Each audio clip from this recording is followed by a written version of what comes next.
breast cancer risk factors that we cannot change, such as our gender and age, but luckily there are healthy habits that we can start practicing right now that will lessen the likelihood of developing the disease.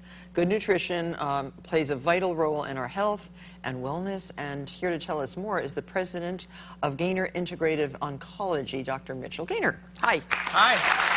I see you're wearing your pink. Yes, I am. So Dr. Gaynor, what are the kinds of foods that we should be thinking about and buying and eating that are cancer preventative? Well, I think it's so key because just over the last several years, we've come to understand we really are what we eat. And nutrition literally plays a role in the genes that can turn on and off genes that can lead to cancer.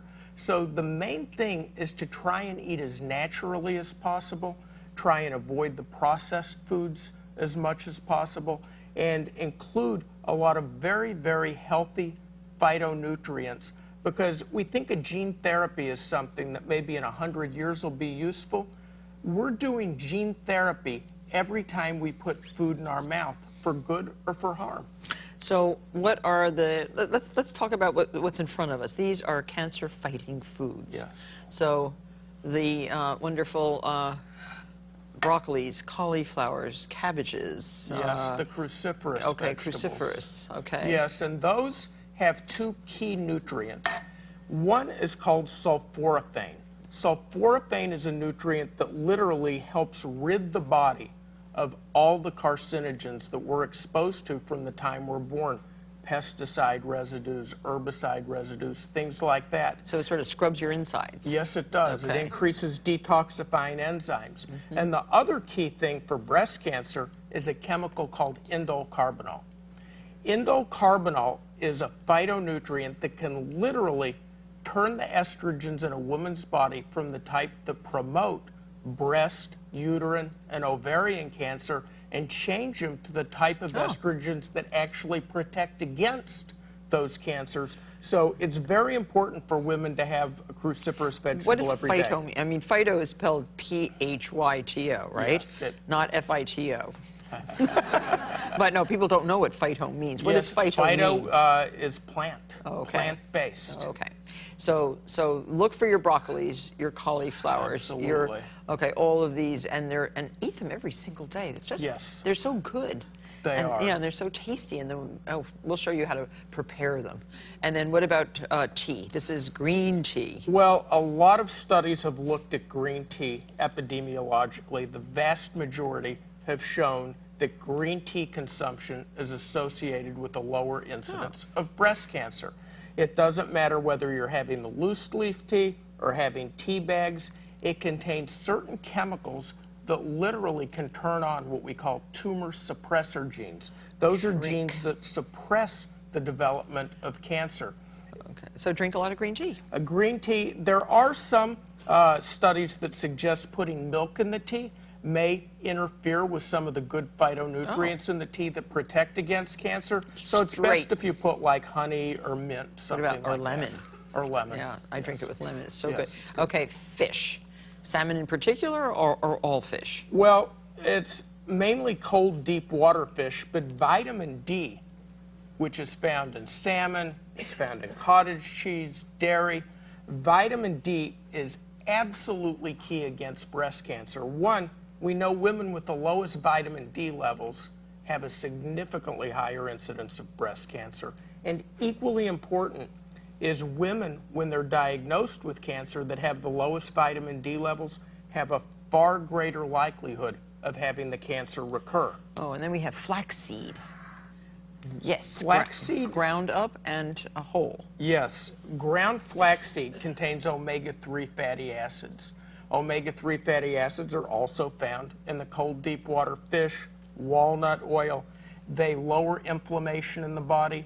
They also are very important for immunity, the part of the immune system that fights cancer, very dependent on omega-3s, and they inhibit enzymes. How do you ingest flax seeds?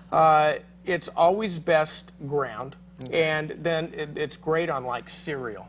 Okay. You could put a tablespoon on It's hard cereal. to chew these, and can the human body really digest whole flax seeds? No, they need to be ground. So you have to grind them. So every time you've been taking a spoonful of that and swallowing it, it doesn't work because it's like it just doesn't.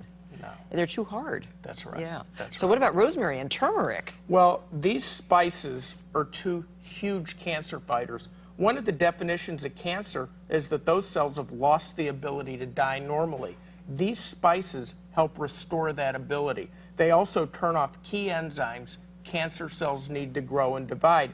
So the turmeric is what gives curry its yellow color. Right.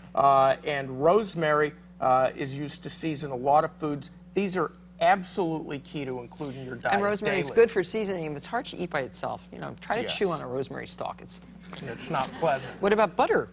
It's Well, odd. Is that butter? There are some very new things about a nutrient called CLA. That stands for conjugated linoleic acid.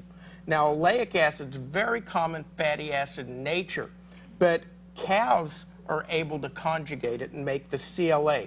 Women with the highest CLA levels have the lowest incidence of breast cancer. So you'll find it in butter, you'll find it some in other dairy and beef, but it's a very key thing because it literally is toxic to breast cancer cells. So, I mean, you can't eat a stick of butter. So what, a tablespoon of butter a day? You could have that. Just to include it in the cooking, I actually recommend for my patients, they take a supplement of 1,000 to 2,000 milligrams a day because it's hard of that? CLA. Oh, of it's CLA. just literally so I haven't even an seen that in the Whole Foods extract, store. yes. But okay. there is a lot of new literature that also works on a genetic level. Now, I immediately grabbed this because this is my favorite thing. And in Thailand, women are drinking coconut water every single day. I get sent every month a bottle of coconut oil to use in my cooking because they have a very low incidence of breast cancer. It's one of the lowest in the world. Thailand actually has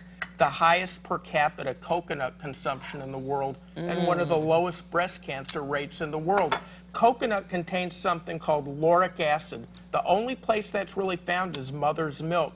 And it is very, very important in turning off genes that lead to breast cancer. So just use like an ice pick, find the soft eye. There's one of the three eyes is always soft. Yes. And just shake out the water of a fresh coconut and buy a coconut that's really heavy for its size. Yes. And then drink this. Sometimes it's sour. If the coconut has a crack in it or something, you know how it gets sour, Yes. throw it away. But just drink that every single day. It's really good for you. So and very quickly, what should we not be eating? I would say what I tell my patients is to avoid white sugar and white flour. It's the refined alcohol products. too? I mean, we just heard Dr. Alcohol, Dr. Axelrod was right on about the alcohol. And the reason is it's not the sugar per se that's causing the cancer, but it takes a lot of insulin to metabolize white sugar and white flour. Every time your pancreas makes insulin, your liver's making IGF, or insulin-like growth factor, which happens to be one of the strongest promoters of breast cancer that we know of. And that's why women that eat a lot of white sugar have more breast cancer. Really? Yes. Well, here again, lots to think about, lots to maybe change in your diet. And change is good when it means reducing the chance of having any kind of cancer, especially breast cancer. And it's never too late to make that change. Yes, well, thank you very much. And Dr. Gaynor's sticking around, and he's going to answer audience questions later on in the show. We'll be right back.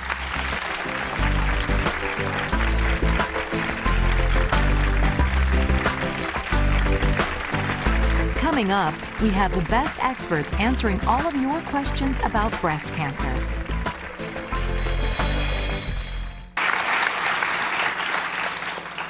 Okay. Oh. Hello. Hi, I'm Nancy from Mahwah, New Jersey, and I'm a breast cancer survivor. My question is, what is the effect of soy and soy products on breast cancer? So why don't you take that?